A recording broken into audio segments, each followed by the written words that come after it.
got 1, 2, 3, 4, 5, 6 problems that we need to solve in order to get this answer. Now, why did I stop at 20? Because if you bought 20 tickets, you can only win 20 times in a perfect world. Now, a question that popped up is, how do I know what kind of distribution this is? Well, really in this chapter, it focused on discrete distributions. What is a discrete distribution? A discrete distribution is, it can only take on certain values, like yes or no. And that's really what this question is. A yes-no problem will always be a binomial type problem. If it's a 50-50 chance of winning, either you win or you don't. You flip a coin. It's a binomial distribution. So if there's only 2 possible outcomes, you need to be able to recognize that in the problem. Now, there are 6 short problems that you will need to work through to get this, and I'm going to show you how to start them, and then we're going to sort of jump ahead. But let's just start with x equals to 15. You need to know that it's a binomial, which means you're going to use this formula. N factorial over x factorial times n minus x factorial. All of that, p to the x, 1 minus p to the n minus x. Sorry for that, for getting so tight there. But that's the formula that you need to solve any particular probability in a binomial. N factorial over x factorial, n minus x factorial. Well, what is n in this problem? N in this problem is 20. We've already said that. X is going to be the variable of interest. In this problem, x is 15. So we would take 20 factorial over, 20 is n, over 5 factorial, x is 5, 20 minus 5 factorial, which translates into 15 factorial. All of that times, what's the probability of winning?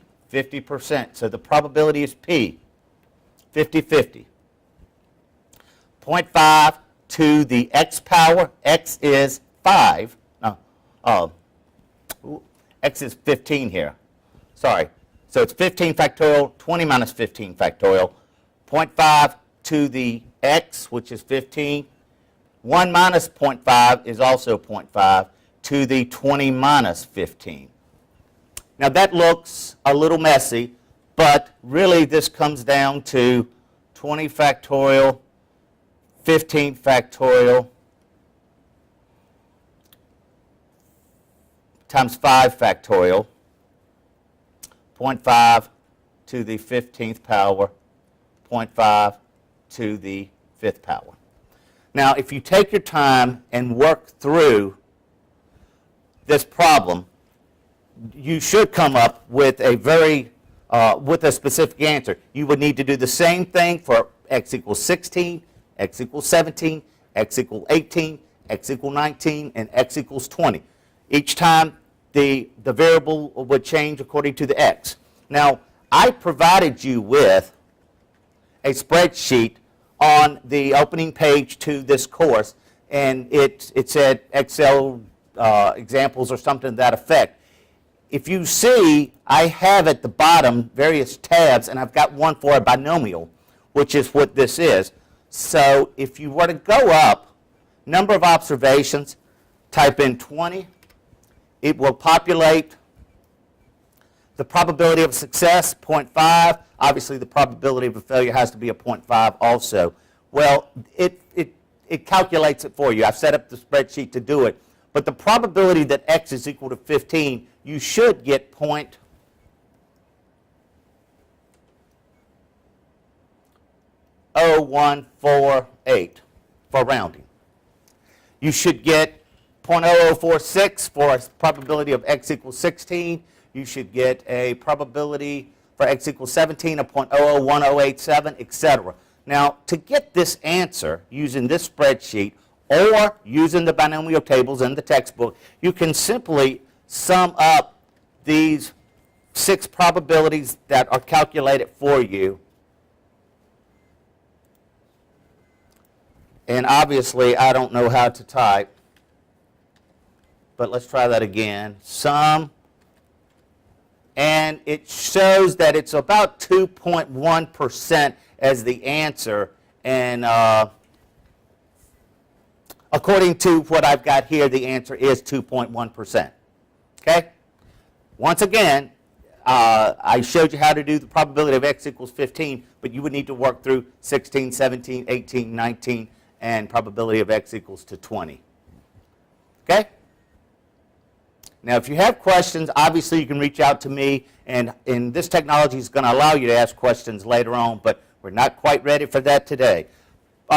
Question number 2 says, Carson Jewelries permits the return of their diamond wedding rings provided the return occurs within 2 weeks of the purchase date. They record that a 10% of the wedding rings are returned.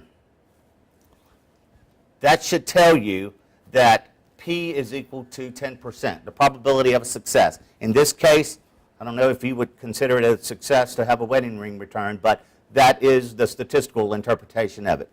5 customers buy 5 rings. What is the probability that none will be returned? What's N? N's going to be 5, P's going to be 0.1, and the probability you're going to try to find is x equals to 0. This is also a binomial. Why? Either they return the ring or they don't return the ring. You've got to be able to discern that when you read the problem, that is. So n factorial over x factorial times n minus x factorial 0.1, well,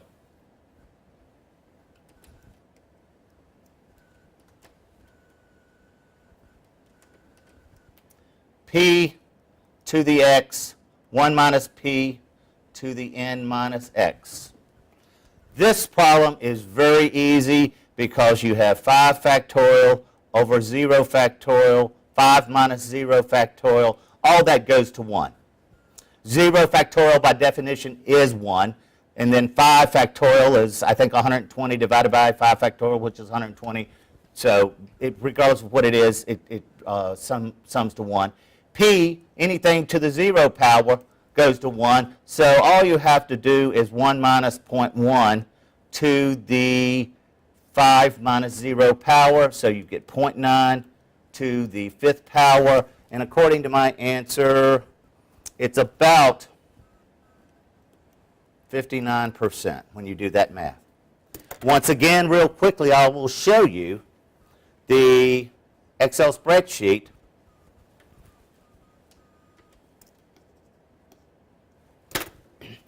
N was 5 because there were 5 customers. The probability of a success was 0.1. Probability of a failure has to be 0.9. When you look at probability x equal to 0, you can see right here that it is 0.5 or 59% is the answer.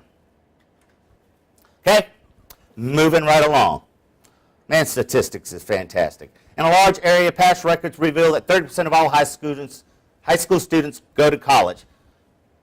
P equal 0.3. Probability of success, going to high school. Obviously, probability of failure, 0.7. And once again, it's binomial. You should be able to recognize that because what are the 2 options?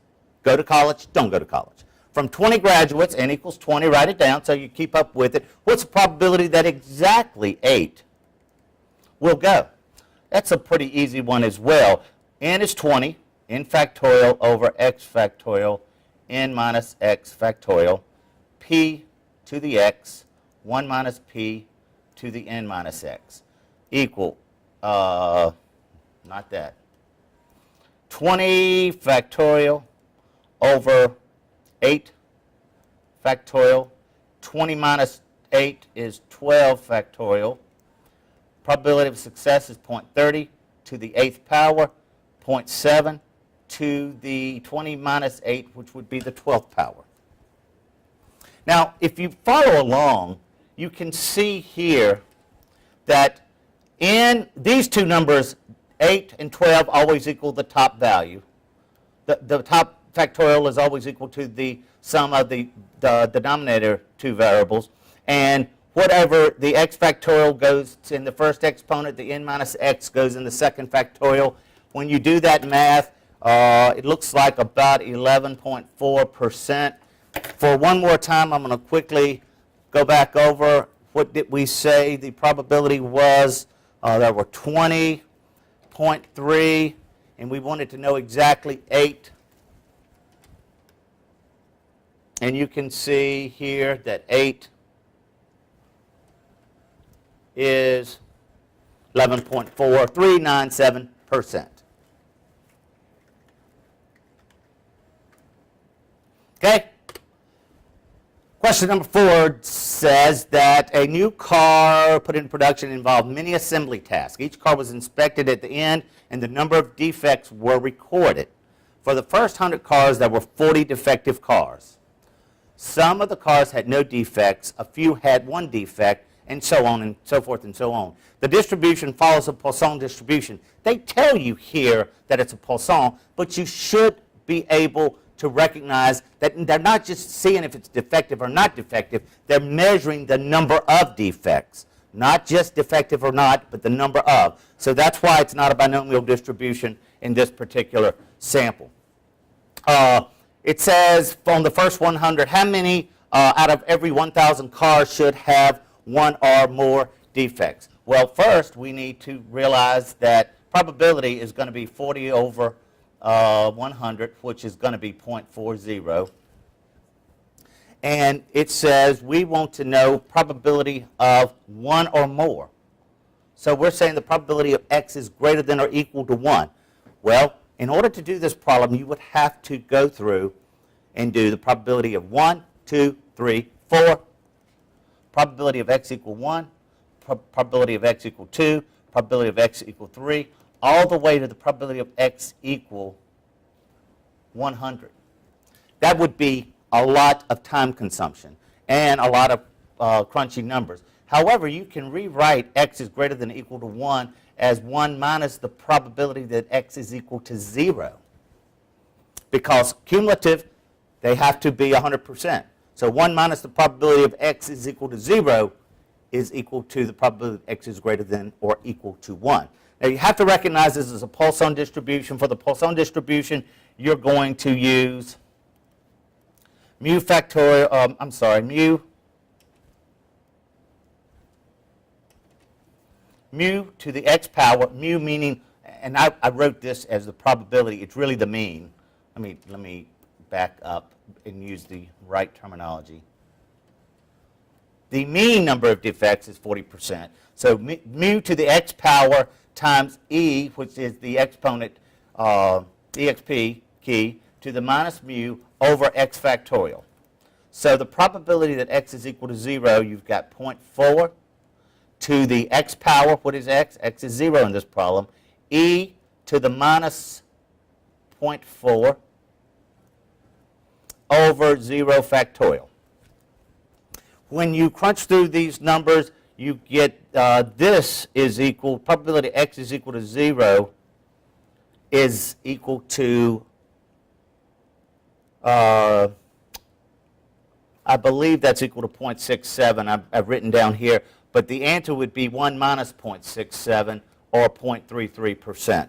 If I've written it down correctly, that'd be right. I could have transposed those, but I don't believe so. I believe the answer is 1 minus 0.67, which would give you the answer of 33%. So it's a probability that x is equal to 0 is about 33%. Okay. Number 5, a manufacturer of headache medicine claims that 70% is effective within a few minutes.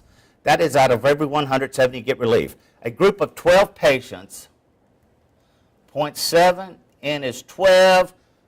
If the claim is true, what is the probability that 8 have relief in a few minutes? Probability that x is equal to 8. Once again, you need to recognize it as a binomial. Why? Because either they have relief or they don't have relief. And it's going to be, I will rewrite it once again, n factorial over x factorial, n minus x factorial, p to the x, 1 minus p to the n minus x. When you come down and solve that, we've got 12 factorial over 8 factorial, 12 minus 8 factorial, 0.7 to the 8th power, 0.3 to the 4th power. So the probability that x is equal to 8 is going to be approximately, according to my notes here, about 23% or 23.1%. And to quickly go over and check the spreadsheet to make sure we've got it right, this one was probability of relief was what? 70%. So 0.7. Probability that 8 is about 23.1%, which is what we said it would be. Okay? Now, if you're struggling with this, it's probably just mechanics. You need to go back through and work through these problems, make sure you understand what a factorial is. And quickly, in case you don't, let me just, a factorial, like 5 factorial would be written as 5 times 4 times 3 times 2 times 1. Okay? 8 factorial would be 8 times 7 times 6 times 5 times 4 times 3 times 2 times 1, so forth and so on. I'm sure that you have been exposed to factorials previously. Question 6, it says if a true-false consists of 6 questions, if you guess to each question, what's the probability of getting all 6 questions correct? Well, guessing, either get it correct or not. N is going to be 6, and P is going to be 0.5. If it's true, false, it's either right or wrong, right? It's a 50-50 shot. Probability of getting them all right, I'm going to just set this up for you. I'm not going to work through this to the 6 power, 0.5 to the, no, oh, that's right, 6 minus 6, which would be 0. This is a very easy one. I'll just knock it out for you because 6 factorial over 6 factorial, 0 factorial, that all goes to 1. 0.5 to the 6th power, 0.5 to the 0 power, that goes to 1. So it's really 0.5 to the 6th power, and that looks like it's about 0.016%. Number 7 says, a farmer who grows genetically engineered corn is having problems with borers. A random check of 5,000 ears revealed the following. Many of the ears contained none, some had 1, some had 2, and so on. The distribution is approximately Poisson. The farmer counted 3,500 out of 5,000, so the mean of this distribution would be about 70%, or 70%, not about. What is the probability that an ear of corn selected at random will contain 0? You have to know mu to the x, e to the minus mu over x factorial. This one is going to be an easy one as well. 0.7 to the 0 power, that goes to 1. E to the minus 0.7 over 0 factorial. By definition, that is 1.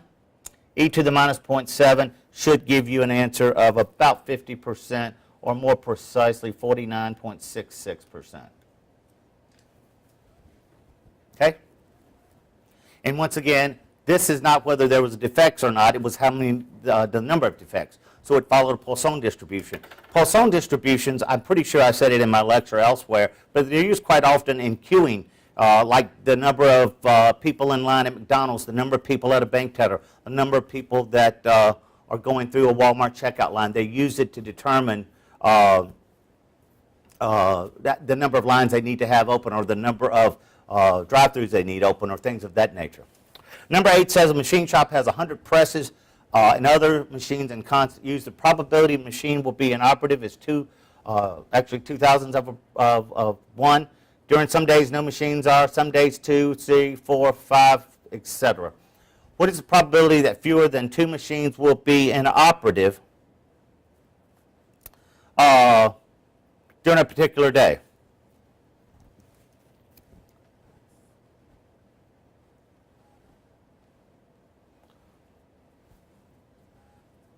Okay, this one, I'm looking at my notes here.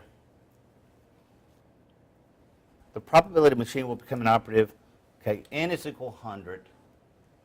Okay, I got this. Hold on.